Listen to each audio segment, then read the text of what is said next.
భగవద్గీతలోని మొదటి అధ్యాయంలోని ధర్మక్షేత్రే కురుక్షేత్రే సమవేతాయుయుత్సవః మామకః పాండవాశ్చైవ కిమకుర్వత సంజయః. సంజయ, కౌరవులు పాండురాజు పిల్లలు గొడవపడి యుద్ధం చేద్దామనే సంకల్పంతో ధర్మక్షేత్రమైన కురుక్షేత్ర యుద్ధభూమికి చేరుకున్నారు కదా. అలా చేరుకున్న వాళ్ళు అక్కడ ఏం చేస్తున్నారు అని ధృతరాష్ట్రుడు సంజయుడిని అడుగుతాడు. 2వ శ్లోకం. సంజయ్ వాచ దృష్ట్వా తు పాండవానీకం వ్యూఢం దుర్యోధనస్తదా ఆచార్యముపసంగమ్య రాజా వచనమబ్రవీత్. ధృతరాష్ట్ర మహారాజా, నీ కుమారుడు దుర్యోధనుడు పాండవుల సైన్యాన్ని చూసి వాళ్ళు పన్నిన యుద్ధ వ్యూహానికి ఆశ్చర్యం చెంది తన గురువు ద్రోణాచార్యుడి వద్దకు వెళ్ళి ఈ విధంగా చెప్తున్నాడు.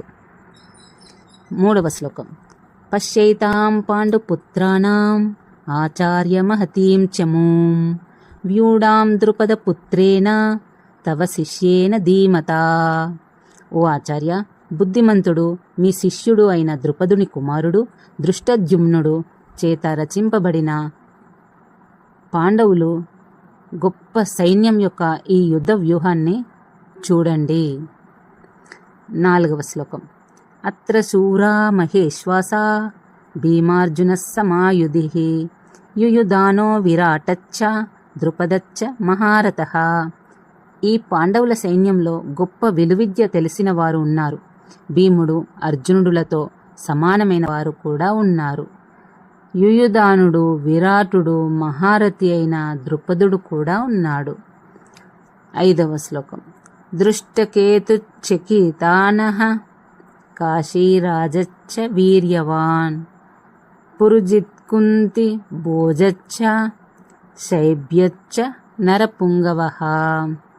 దృష్టకేతువు, చకితానుడు, మహావీరుడైన కాశీరాజు, పరాక్రమవంతుడైన యుధామన్యుడు, వీరుడైన ఉత్తమోజుడు, సుభద్ర కుమారుడైన అభిమన్యుడు, ద్రౌపది కుమారులైన ఉపపాండవులు వీరందరూ కూడా యుద్ధ విద్యల్లో ఆరితేరినవారు.